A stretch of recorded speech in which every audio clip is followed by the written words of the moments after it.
What is good, everybody? Welcome back to another episode brought to you by the League FFB. First and foremost, hopefully you guys had a very good Thanksgiving. Hopefully you were able to spend some time with your family, go somewhere, travel, do all of that good stuff, get home safely. Hopefully it all was great. I know, we were able to celebrate at the house, have some food, watch some football, all that good stuff. So hopefully you guys were able to as well. Appreciate you guys for hopping into the stream here this evening. Got 4 games that we probably need to talk about. Typically we do the Monday recaps where we get to talk about all of those games, but because we've had 4 games already being played this week, we could probably talk about them a little bit, recap them here on this stream. Frankie in the chat, I appreciate you being here. He says, ha ha ha, Daddy Drew, let's fucking go. Appreciate you being here, Frankie. And Josiah hit you with the GP so go Pack, go. What did I say? GPG? I said chi, something like that. Whatever. I don't think that came out right the first time. Josiah says happy Thanksgiving. Edson says sup, brother. What's up, everybody, man? Appreciate you guys being here. So as always, again, we are here on Friday. It's a Q&A. We're going to answer some questions, fantasy football related, Dynasty fantasy football related, NFL questions, life questions, whatever you got. It is a ask me anything. So whatever you got, put it in there for me in the chat. But let's recap these 4 games first, and then we'll get into those questions right after that. So the first one that I really want to pull up and talk about on the stream is really this Chicago Bears and Detroit Lions game, because first and foremost, man, this game got Matt Eberflus fired. He got fired because of this one, and it was kind of I don't really know how to describe this, bro. This is just poor clock management. It was just a fumble by the Bears. Jake says Bears are who we thought they were. Marcy says happy Thanksgiving to all of you guys. But yeah, man, Caleb Williams, a lot of people are going to be shifting blame on different folks. The way that I look at it, and it's just my opinion, I know a lot of people have differing opinions on it. It is very much 70% on Matt Eberflus, 30% on Caleb Williams. Caleb Williams, as a quarterback of the football team in the National Football League, professional quarterback, you got to be aware. Don't be scared. Don't be shy. Don't, if you got to call the timeout to give your team the best chance of winning, call the timeout. The quarterback can do that. He said, he didn't get a play call in until later, and then some other things happened, whatever. Matt Eberflus, too, your job as a head coach is to manage the team, coach the team. And if you see that you can't get the playoff in time, call the damn timeout. Just a disaster class from them. Detroit, I'm not going to lie. Look, Johnny Detroit may be in the chat hiding. To me, it very much felt like Minnesota really needed Chicago to win that one, because if Detroit dropped this one, we're looking at maybe the number 1 seed there in the NFC North being available, maybe the number 1 seed overall in the NFC being available. But very interesting game. If you had some of the Chicago options, Caleb Williams, DJ Moore, Keenan Allen, all of those guys, they had big games. Sam Laporta got in for 2 touchdowns. Gibbs and Monty, they had some decent games. Everybody did all right, man. There really wasn't anybody that you were too upset about in this matchup. So we'll answer this question from Caleb, and then we'll go on to the next one. Debo or Amari this week? My Addison call let me down last week by not playing him. This is tough, man. I think we're supposed to have quite a bit of snow. At least I saw a picture today of a lot of snow in Buffalo. So it's going to be tough, really, depending on either of those options, Debo or Amari. If Purdy's the guy at quarterback, I kind of want to go Debo, but he's really hard to trust at the moment. I probably still lean Debo, though. Austin says, you taking Texans or Bucks defense? Happy late Thanksgiving. Happy late Thanksgiving to you too, Austin. I think I'd be taking the Texans defense. Crizzy says, bro, it was not just about that game. It had to do with multiple games. Well, yeah, of course it had to do with multiple games. But that is just what got him fired. That was the final domino. But yeah, Matt Eberflus has been horrible the entire way. Josiah says Packers are taking that 5 seed. We'll see what happens, man. But the next game that I want to talk about that did happen was the following one. It was the Giants and the Cowboys. So you had that game. Drew Lock ended up being the starting quarterback in this matchup. So we got Drew Lock there. He did not look great. It was pretty much equal to Tommy DeVito, maybe worse than Tommy DeVito. It just didn't look good. Dallas snuck away with this one. If you had Rico Dowdle, you played Rico Dowdle. he had a really good game, better than what I even expected. I thought he'd have an okay week, but that was a better game than I thought. CeeDee Lamb disappointed the hell out of you. Malik Neighbors did enough, PPR-wise. Tyrone Tracy did enough, got into the end zone. Really, that was about it, though. Like, there really was nobody else that had a huge day.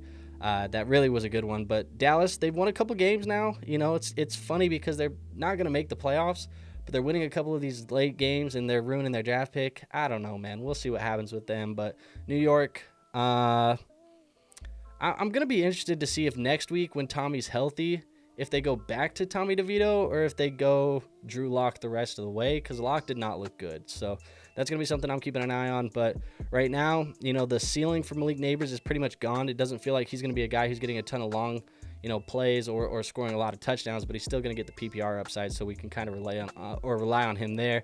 And Rico Dowdle, he's going to get the usage the rest of the way. We just need some positive matchups so we can keep building upon this.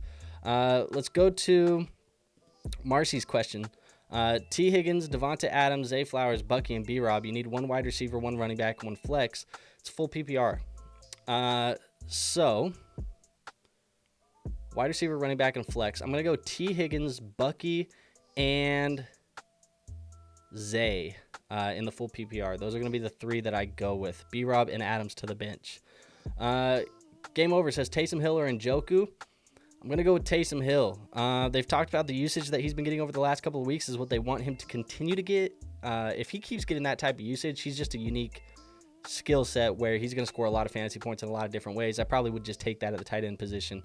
Frankie says, all right, I need this W this week. Pittman versus the Patriots or BTJ versus the Texans. I'm going to go Pittman versus the Patriots, especially with Josh Downs out in this matchup. Happy late Thanksgiving to you as well. Fabian says, what would you add to KW3 to get Saquon in a 10-team 2QB start 11? You probably got to add something fairly significant. Player in the tier of is this a dynasty? If this is a dynasty, at minimum, you probably got to add a Cooper Kupp at minimum. One of those types of players. Him, Mike Evans in a dynasty. If it's not a dynasty, I guess in a dynasty too, you could throw a first-round pick, a future first-round. That maybe gets the deal done. It still might not be enough to get Saquon.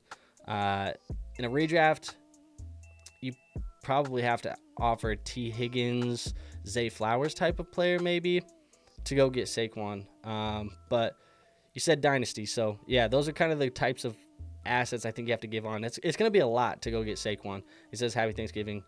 So appreciate you guys.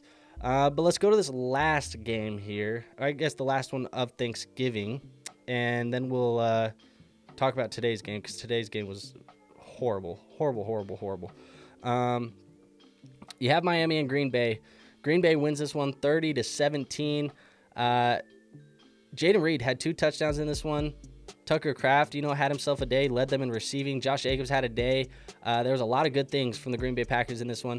For the Miami Dolphins, if you had Jonnu Smith, great day. Achane had an okay day as well. Tua had a really good day. Tyreek Hill caught a touchdown that was supposed to go to Jonnu Smith that he ended up catching. So he got out fine. Not great, but fine enough. 83 and a touchdown is okay for him. But yeah, pretty much a lot of this in here. There wasn't really a competitive game. Tua can't knock that cold narrative yet. He said he was trying to, tell a different story and not let that narrative be the narrative that defines him. 17-30 in Green Bay in the cold. Yeah, you lose another one in the cold, Tua, and so that narrative keeps going. Very brief summary of that one, I think, for the most part, but still just wanted to cover that one. Frankie says Wilson versus Bengals or Darnold versus Arizona. I'm going to go with Darnold. Marcy says T. Higgins or Terry. Full PPR, I'm going Terry McLaurin. And then we have this one more game that we'll get through, and then it'll be questions the rest of the way until we don't have any more. And then we'll do that. But this last game, the one that happened today, Black Friday game, we have the Las Vegas Raiders and the Kansas City Chiefs. Kansas City, dude, playing some horrible football at the moment. Almost loses one to the Carolina Panthers, almost loses one to the Las Vegas Raiders. And the key word there is almost. They've won games. So at the end of the day, a win is a win. Look, this one was very controversial. Refs huddled at the end. Is it whatever? Ended up, game over. We'll see what happens, man. The way that the Kansas City Chiefs have been playing ball right now does not feel like a team that is bound for a three-peat. But they could get hot, December, January, whenever, and it could not mean anything, this rough stretch that they've been in. Mahomes, he goes 306-1. Pacheco and Kareem Hunt back in the lineup. Pacheco being back in the lineup. He goes 7 for 44. Hunt goes 7 for 15. I'll be honest with you guys. Kareem Hunt is not startable anymore. He's just not going to be startable anymore. Pacheco's a low-end type of guy right now until we see him get some more legs underneath him. But it's going to be tough, man. Kareem Hunt, he feels like, what Jordan Mason was when Christian McCaffrey was out. That's what it feels like to me. Hopkins, he goes 4 for 90. Kelsey goes 7 for 68. Noah Gray goes around there as well. But like I said, they didn't really get into the end zone other than the one to Justin Watson, and nobody started Justin Watson, so it didn't really matter. But for the Las Vegas Raiders, Aiden O'Connell, 340-2. Sneaky. If you had to play him in a super flex, you probably got something there. Sincere McCormick, Abdullah, we didn't expect much with those two guys being out. But this is what we want, folks. Brock Bowers at the tight end position, man. He is. We talked about in this draft class. A lot of guys got generational labels. Marvin Harrison got a generational label. Caleb Williams, all of these other folks. Brock Bowers got forgot about, man. I think a lot of people talked about him being a generational guy, and then he just would slip in rookie drafts in dynasty leagues. To me, it's gonna sound super overreactive, and it probably is. That's the reality of it. Brock Bowers feels like you're getting Travis Kelce at the beginning of his career. You get 10 years of top 3, tight end finishes out of Brock Bowers forever. I mean, this is a smash pick for everybody who's had him in Dynasty. Jacoby still plays well, man. Ever since the Devontae Adams trade, Jacoby's been good. I think he'll continue to be the same. But crazy game. Kansas City sneaks away with one that they probably should not have won. What can you say, though? That's the Kansas City Chiefs. So that is it for those games. I figured we'd cover those kind of like we do on Mondays. But yeah, now it's just questions. So if you guys have questions for me, throw them in the chat. I'm going to get through some of these. I see we got some in here that I haven't answered yet, but throw those questions in the chat. We'll go until we don't have any left. And when it feels like we're slowing down, when it feels like we don't have any left, we will call it a night. So floor is your guys. I'll answer going from there on out. But Jake says, by the way, do you have a college team? Not really, man. So, I mean, yes and no. So I went to Weber State University. It's in Utah. So I went to Weber State.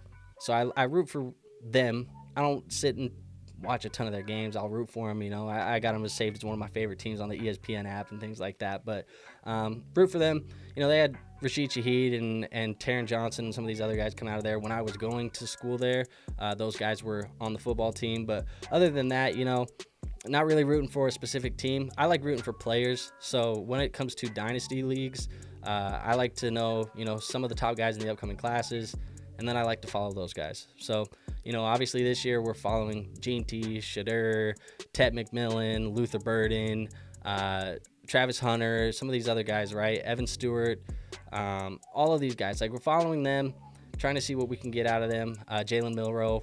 You guys know the guys, but I like to follow the players at the college level. But I have ties at Weber State, so I'll root for Weber State when I get the chance. But that's probably my only college team.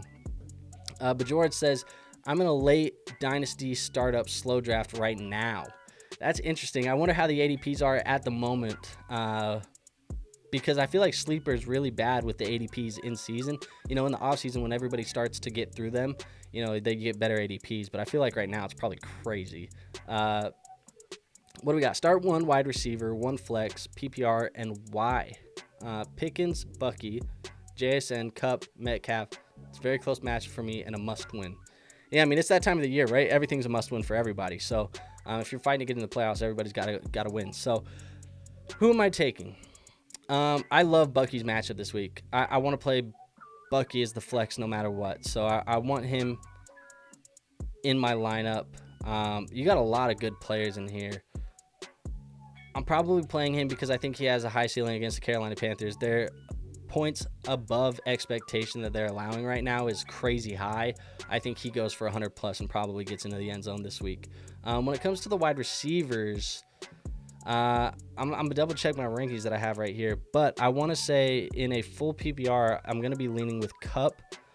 He is the guy that I do have the highest against New Orleans right now. They're 25th against the wide receiver positions, so I have him as a top 8 wide receiver in my rankings. He would be the guy that I'm playing, and everybody else would probably go to the bench. Pickens, JSN, and Metcalf would all go to the bench. If you don't want to play Bucky, I'd play Pickens over JSN and Metcalf. So those would be the plays for me. Cup and Bucky, or Cup and Pickens if you don't want to go with the running back. But I like Bucky this week. Jake says, nice. I went to the University of South Dakota. Okay, all right. So didn't South Dakota have Trey Lance and Christian Watson? Didn't Trey Lance and Christian Watson go there, Jake? Marcy says, K. Dotton or Taysom Hill. I'm going to go with Taysom Hill. Like I said, his usage for me at the moment is just so unique, and it's so fantasy friendly that I'm probably playing him as a top 5 tight end for a majority of the year until I see them not use him the way that they've been using him. But if he's getting goal line carries, rushing opportunities on the goal line, if he's getting receiving opportunities like that, it's hard for me not to play him at my tight end position. So for now, until the usage changes, which I haven't seen it change, then yeah, that's where we're going to be. But Josiah says North Dakota. You're right. North Dakota State is where he went, not South Dakota. Mix those up. But yeah, who has come out of South Dakota? I'm going to have to Google this. Not that it matters too much.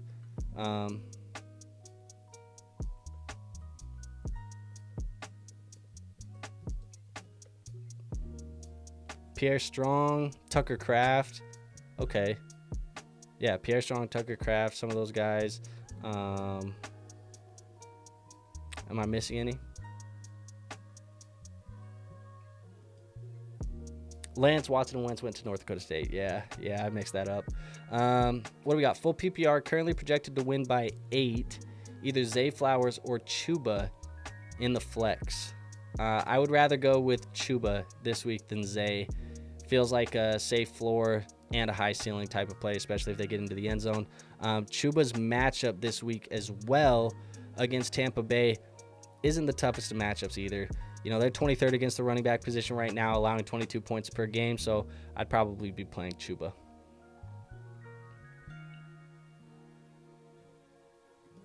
Yeah, Tucker Kraft.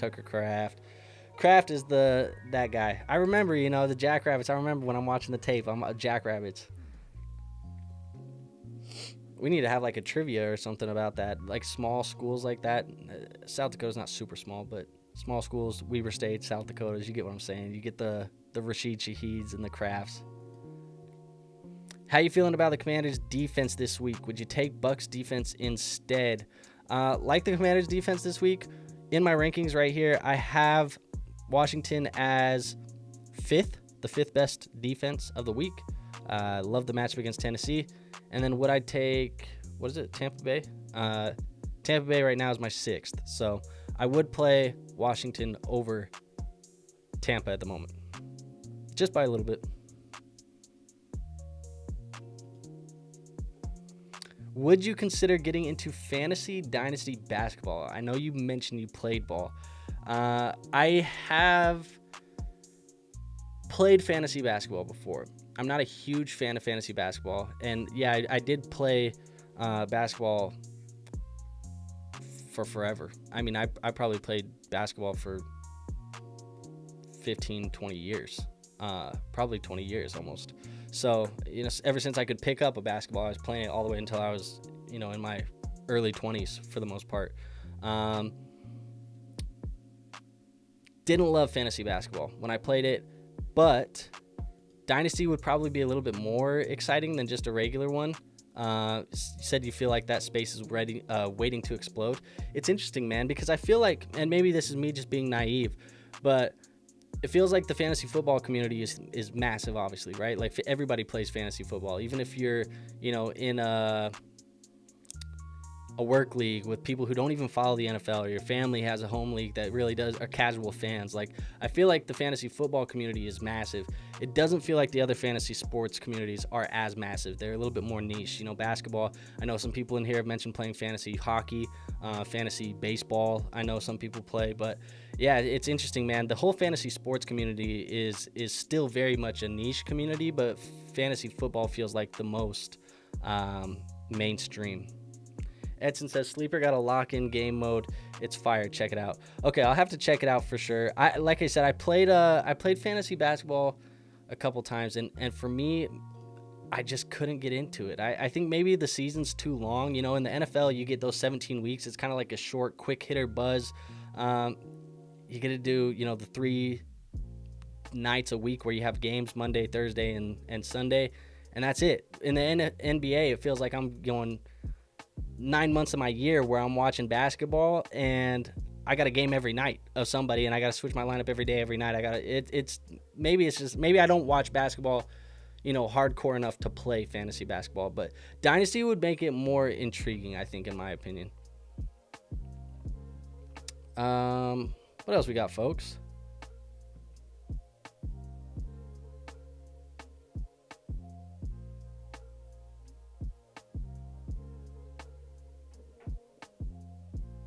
Let me see.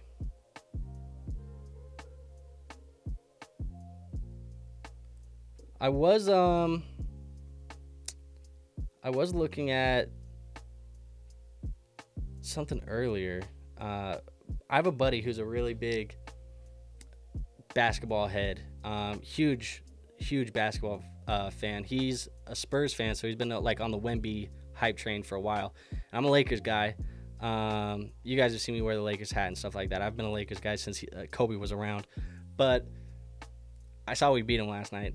Or the other night, 2 nights ago last night. He wasn't very happy about it. But he's been always talking about, I've told him, because he was a huge fantasy football guy for a while, and now he's like super heavy into the NBA. I told him, Edson, that he should get into the fantasy basketball and do what I'm doing just for fantasy basketball. I told him that should be his lane if he's like hardcore into the NBA. I mean, he's watching a game every night. He's following, you know, everything that's happening. So I told him he should do that.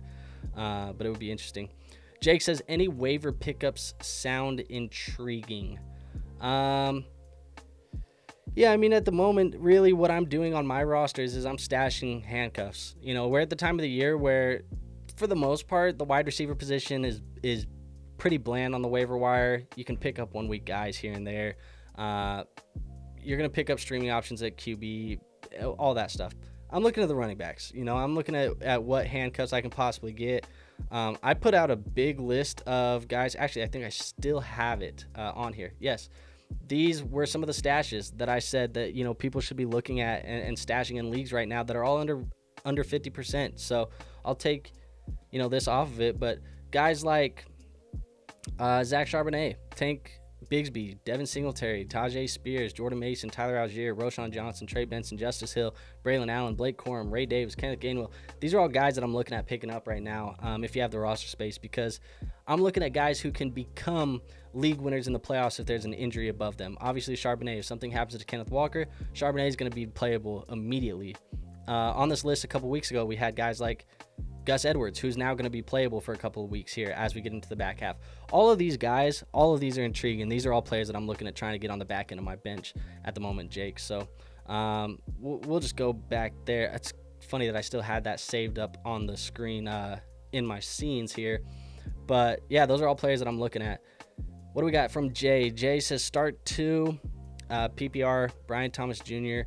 and Brian Thomas Jr. with T-Law. Ridley McBride, start 2. Okay, I'm going to go with,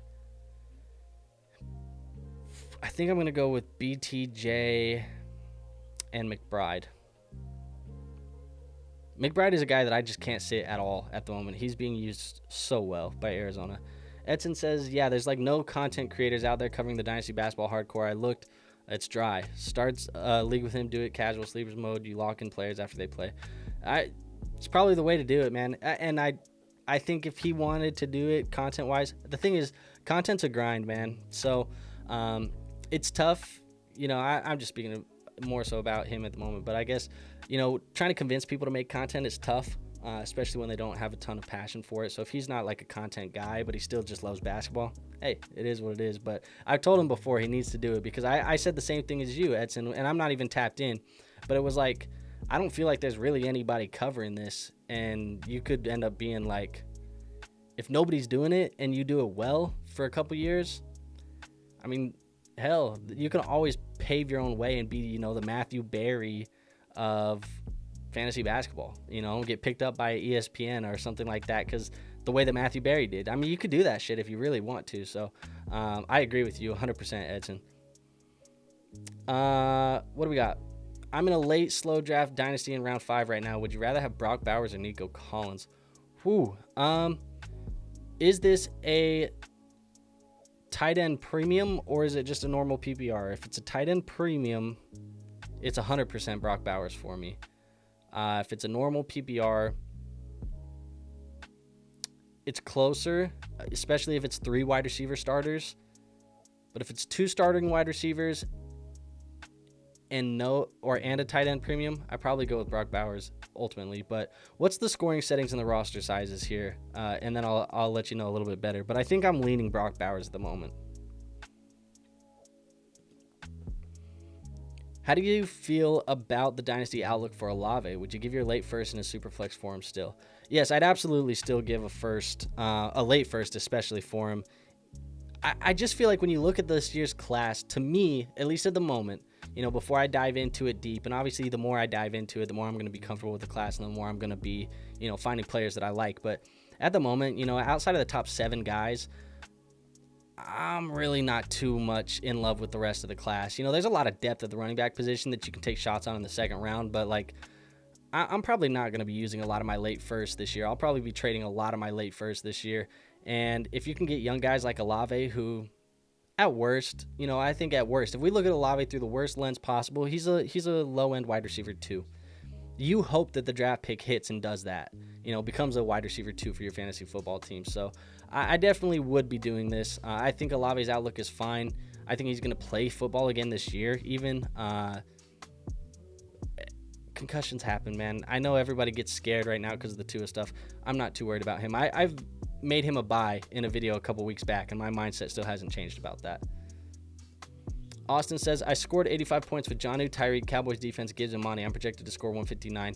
You love to see that. Absolutely love to see that. It says, who do you think has the best floor to put in my flex? Rachaad White, JSN, or BTJ?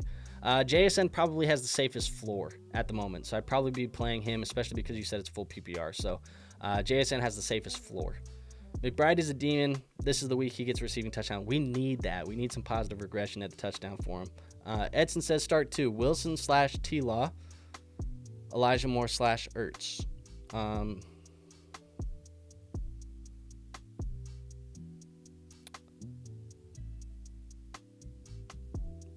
I'm going to go with Wilson over T-Law. I'm going to go Ertz over Elijah Moore. George says it's a 1.5 tight end premium. Yeah, that's Bowers all the way. Edson even says Bowers all the way because it's a tight end premium. Also 3 wide receiver and 3 flex. Yeah, but the premium is what does it for me. He was close enough anyways. I'm going Bowers there, and I'm going to be okay with that. Edson says he's on a sorry Raiders team. Imagine if they added Shadur. I think Shadur is going to be a Las Vegas Raider, If they end up getting that first overall pick, it's crazy, man. It's really crazy because I don't look at Shadur Sanders and think he's talented. Don't get me wrong. He's very talented, but I don't view him as like a number 1 pick. I don't think he has, Joe Burrow when Joe Burrow went number 1. I don't think he's Caleb Williams when Caleb Williams went number 1. I don't think he's that level of QB, but the class is weak, man. The class is weak at the quarterback position, and he is by far, at least in my opinion right now, by far the number 1 QB in this class. I think he still goes number 1. That QB position, there's going to be a lot of teams that need him. New York, they're going to need one. Las Vegas needs one.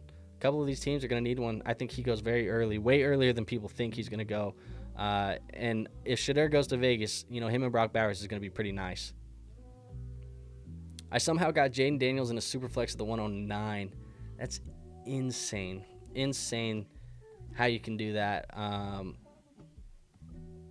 right now just because his hype is so high. Should I have taken Bowers over Amon-Ra? I had a late pick, so I was upset I couldn't get Brock Bowers.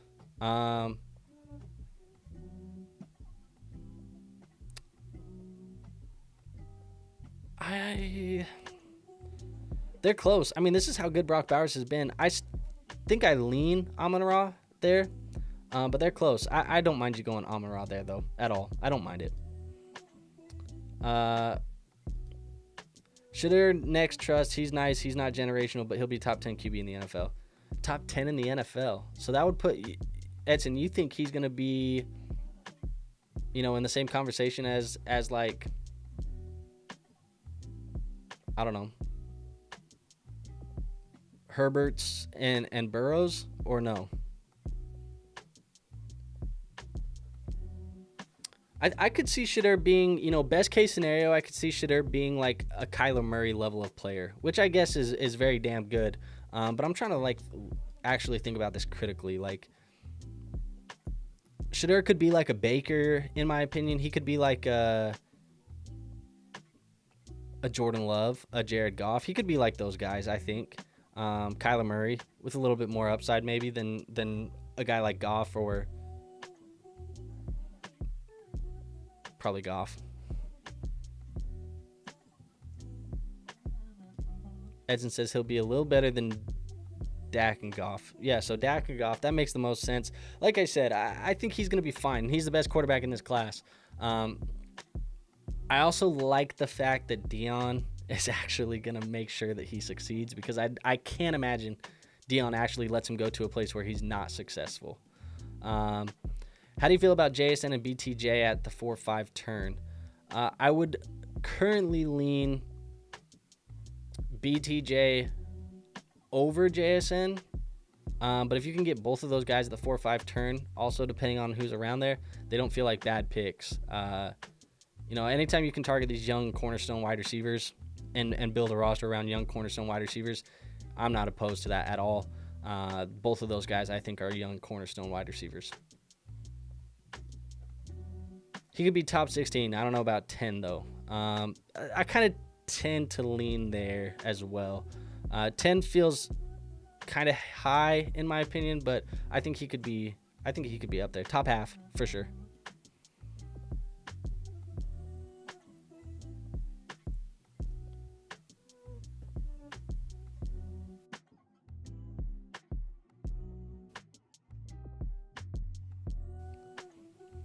What else we got, folks?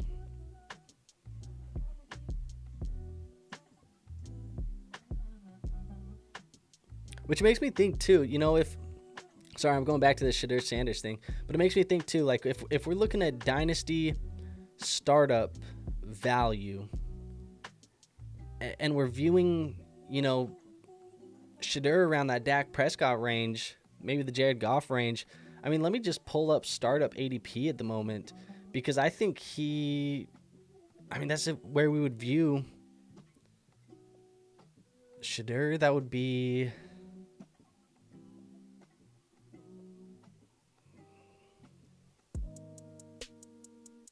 we're viewing him as like a top 50 pick in startups? Is that where we're viewing Shedeur? If we're viewing him as Dak or Goff, they were both top 50 picks this last offseason. Goff was the lowest. He was going at 503. So I guess that's just outside of the top 50. Maybe not outside of the top 50. It's not. It is 51. But that would be a top 50 guy, man. That's kind of high. It makes you think. It makes you think for sure. And Shedeur isn't guaranteed to be the 101. You can get Shedeur at the 102 in your rookie draft. So we're viewing the 102 as a top 50. Strategy-wise, that would make sense in Dynasty leagues. I got both right now, so now I have a wide receiver factory. Amon-Ra, Nico, BTJ, and JSN. You love to see it. Low-key, I'm targeting Shedeur over Ginty if I had number one. Looking to trade to number two in value, for real. Yeah, that's the move, I think, for most people. If you want the wide receiver, I feel like the 101 is going to be traded a lot more this year than it has been in years past, because I think there are some people that are nervous about GT and not nervous about his talent, but I think a lot of people are going to run with that narrative of he played at a smaller school, so of course the numbers are juiced. I don't necessarily believe that is true, but I think a lot of people are going to have that narrative. I think a lot of people aren't going to want to select a running back 101. So I think the 101 is going to be traded a lot this offseason. I think people will be looking to trade back if they have the 101. Edson says, I did the same with Jaden with the number 2 to number 4 last year. Got a first round this year plus Jaden for Marvin Harrison, essentially. I mean, that's a good-ass trade. If you can make those happen and you hit on the pick, obviously that's the big, case that you have to make, is you have to hit on the pick. Getting the extra value to move back, always my favorite thing to do, and you did it well here. Glenn says, JSN, Ladd, or Zay Flowers in half PPR. Let me pull back up those rankings. I was looking at these Dynasty ADPs, but I want to say that I'm leaning here, because it's half PPR, it's going to be a little bit differently. I have Ladd as my highest. I have him as a top 15 wide receiver. I have him over JSN, and I have him over Zay, so I would be going with Ladd McConkey here. Laporta or Hawk in Dynasty. I'm still going to go with Laporta. Laporta's just the younger asset. They feel fairly similar. Boom bust guys. Hawk is going to get better over time, but like I said, he's a little bit older, so I probably just lean Laporta still. But it's close. Laporta is just probably my preference.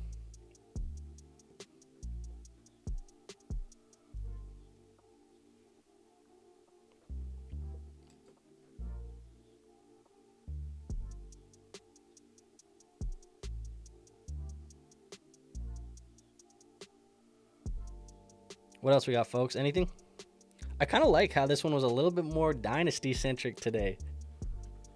Talking some Dynasty fantasy football. Who doesn't love talking some Dynasty? You guys know that's my favorite thing to talk about is Dynasty, but the redraft is obviously essential. Oscar with the hard-hitting question. How do we feel about CD the rest of the season? Not great.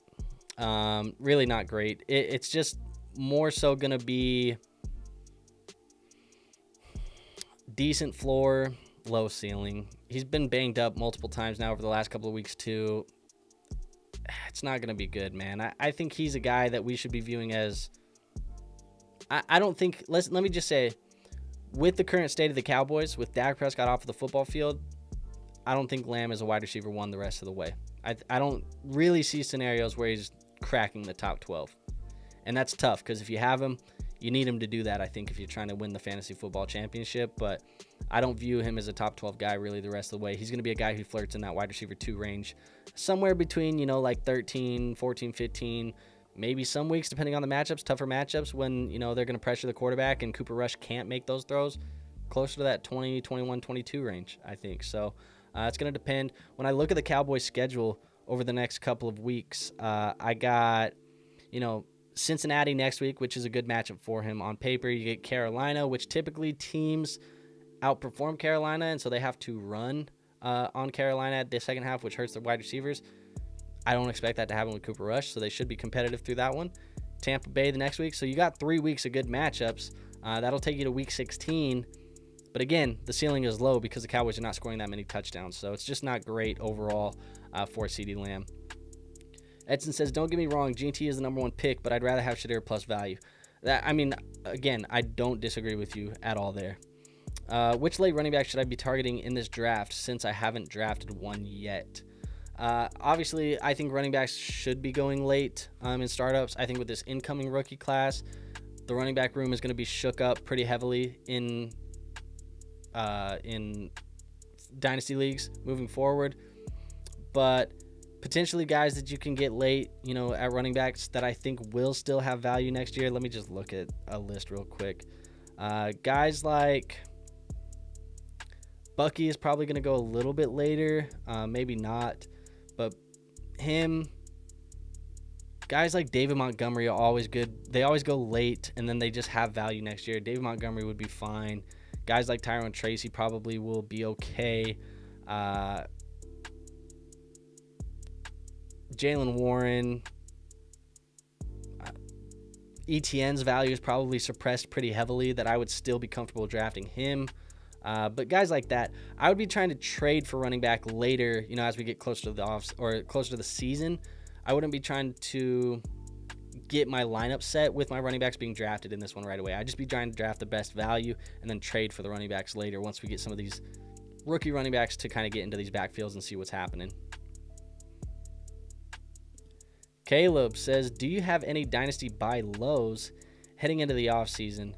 One guy, I'll just throw a name out there that I think people should be looking at buying because I was looking at him today. I think going into the offseason, early offseason, I'm going to be targeting Noah Gray in a lot of Dynasty leagues, somebody who's cheap. I just look at what he's done this year. He's kind of performing.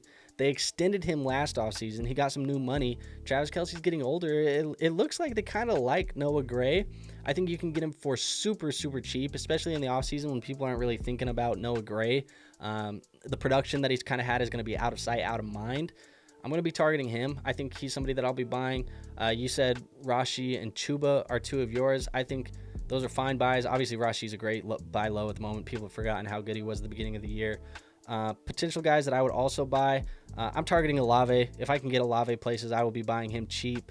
I'm going to be targeting guys like Stephon Diggs for like super, super cheap because Stephon Diggs, being 30 plus coming off the ACL tear, people are going to be basically wanting to give him away for free. So I'll be looking at him for cheap. Dak Prescott, I'll probably be buying some places low. I like buying the injury dips, especially for good players that are proven good. I'll buy those injury dips. But yeah, those are some of the guys for me. And Soupy also said one. I totally agree with this one. Buy Ben Sinnott because his pathway kind of follows similarly to what Trey McBride's was. Definitely agree with that one 100%. Where are we at? Oscar says, yeah, thanks, man. I have him in Dynasty, but not panicking on that. Yeah, if you have him in Dynasty, you're not worried about him. It's just the redraft. If you had him in redraft, that sucks, to finish the year off like that. But Dynasty, he's going to be fine. I have the third pick in the rookie draft next year. That should be good. I think that one for me at the moment, if I just chalked it in, my third pick overall is probably Teteroa McMillan at wide receiver. So that's probably who I would go at the moment, but a lot can change between now and then. Soupy says, half PPR start 2. B-Rob, Debo, Shakir, AD Mitchell. Am I crazy to sit Debo and Shakir since they're playing in a snowstorm? I think so. I'm not confidently starting AD Mitchell. I'm probably not starting AD Mitchell at all. I would probably play B-Rob and Shakir. Those would be the two that I play, personally. Edson says B-Rob. I think that's cheap running backs that you can add. Josiah says any dynasty sell highs. Edson says number 3 is Henderson to him. So for me, it's Tet. For him, it's Hendo. But like I said, a lot can change. Dynasty sell highs at the moment. Let's think, man. I would probably be selling high on... I'm just looking at a list of players right now just so I can get names.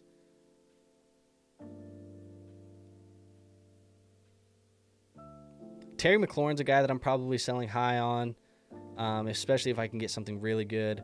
Might potentially be trying to sell high on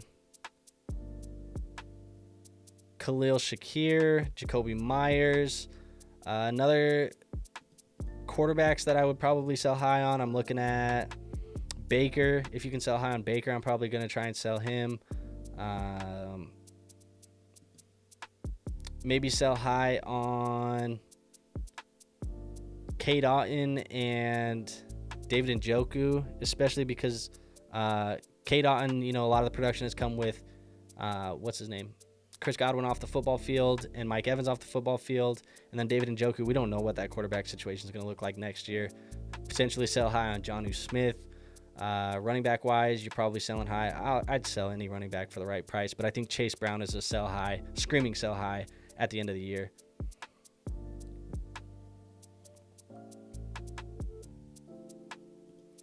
Caleb says, JJ McCarthy, what is the most that you would pay for him?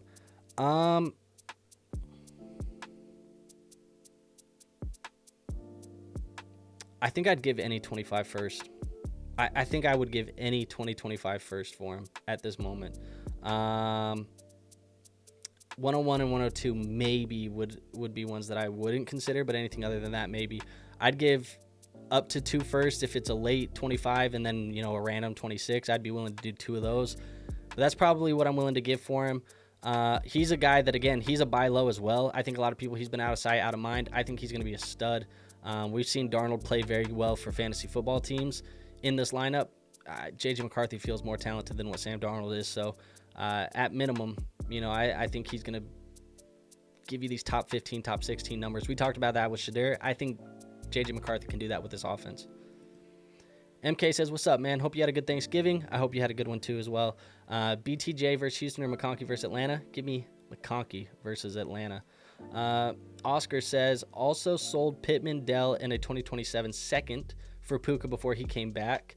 Thoughts? Makes my wide receiver core JJ, CD, Puka, Garrett, Wilson, Waddle. I mean, that's a good-ass trade.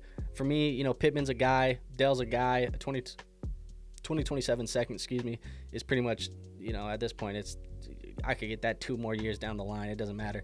Puka's a stud. I think he's going to help you the most win a championship this year, and he's probably the best dynasty. I mean, he is the best dynasty asset out of all of these guys as well. So, smash trade for me. Soupy says, name the tight ends you're starting over Taysom this week. Let's pull it up.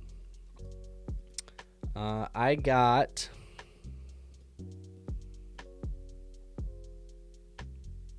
Kelsey, McBride. This was my rankings, obviously, before Thursdays and Fridays games.